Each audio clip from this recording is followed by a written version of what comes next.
Hey, what's up guys, I'm Lan here. Welcome back to a new video on my channel. So in this video I'm going to talk about iOS 14.5.1 battery life. Yes, so this is how the graph looks like. I'm going to go into detail and I'm going to explain you how exactly is my battery life on my iPhone 10R. This is an iPhone 10R on which I have been using iOS 14.5 and 14.5.1. Now I got a lot of comments on my previous videos that iOS 14.5.1 hasn't been that great for few people in terms of battery life. So I want to go into deep detail regarding the battery life, how has it been, and want to explain you all these things, how you can improve your battery life in terms of how has it been with iOS 14.5.1 on my iPhone 10R and how's the overall experience in terms of battery life. So make sure you watch this video till the end. I'm going to explain the battery life, how has it been for me. But before starting the video, if you enjoy this kind of contents, do give this video a thumbs up, and also it's a humble request to all of you watching this video, do give this video a thumbs up and also do subscribe to the channel because it motivates me a lot to make more of this kind of content. And with that being said, let's get right into the video.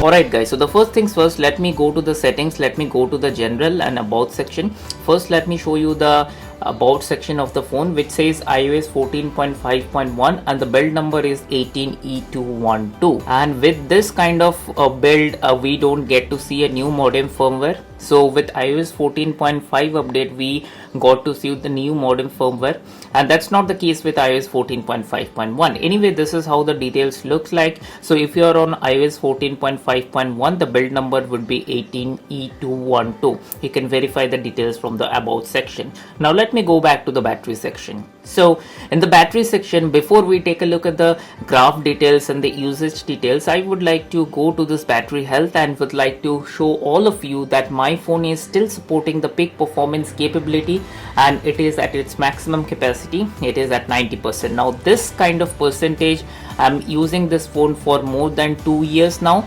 2 years 3 months to 2 years 4 months, and I don't play games. As you can see, there are no games on my iPhones. I played games on my iPhone twice or thrice, maybe just to test it out, maybe just to test out the battery, how does it hold and things like that. But in general, I am not a gamer or I don't play games on my iPhone. And also, to add to this, I would like to say that many of you say that if you update to the latest iOS, the battery percentage drops. It's not the case.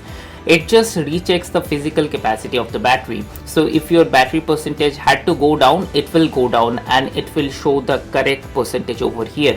Now if you are holding an iPhone 11, for you a special message would be shown here, your battery is recalibrating. In that case, just give it a few weeks and you would be able to see the correct percentage of your battery health over here. Now let me come to this battery health. So as you can see, last 24 hours the screen on time has been 4 hours and the screen off time has been 1 hour 31 minutes. Now let's take a look of the battery usage. So as you can see, these are the applications that has took most of my battery life. Now if I go to show activity, as you can see, these are the things that has been on the background, and I have been using these applications in terms of battery usage. Now as you can see, the screen on time has been 4 hour 1 minute. If I go to last 10 days, as you can see, the battery life, the average screen on time has been 5 hours. I remember that while on iOS 14.5, I used to get a screen on time about between 6 to 7 hours, and that was really good. Now let's take a deep dive into this battery life of last 10 days. If I take an example of yesterday, as you can see, yesterday I used my phone more than 50%, and for that I got a screen on time of 4 hours 51 minutes. Which explains that if I would have used my phone till 100%, I would have gotten a screen on time of around 7 to 8 hours, which is really good. Now let's talk about the day before yesterday. As you can see, the day before yesterday, I used my phone till 90%, and for that it got me a screen on time of 5 hours 38 minutes, which translates, if I would have used my phone till 100%, I might have gotten a screen on time of 6 hours. So as you can see from this example guys, the battery life is not consistent enough. So some days I'm getting a screen on time of 7 to 8 hours, some days I'm getting a screen on time between 5 to 6 hours, which is not consistent enough. I have said this on my follow-up review on iOS 14.5.1 as well, that the battery life at this point of time is not consistent. So the consistency I have seen with iOS 14.5, unfortunately the same consistency I'm not able to find with iOS 14.5.1. Also, there's no issue with the performance and the phone works very fine, but in terms of battery life, this is how the things are. So I just wanted to explain that.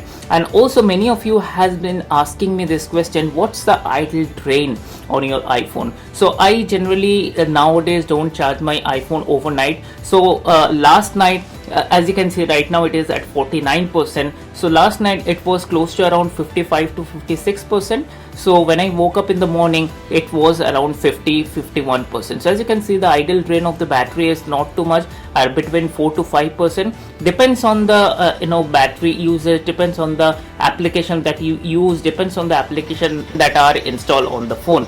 So I hope that helps. In this video, I just wanted to explain the battery life and the infos regarding that. I hope you found this video useful. If you found this video useful, give this video a thumbs up. And also if you're new here, so do subscribe to the channel. And with that being said, I will see you on my next video.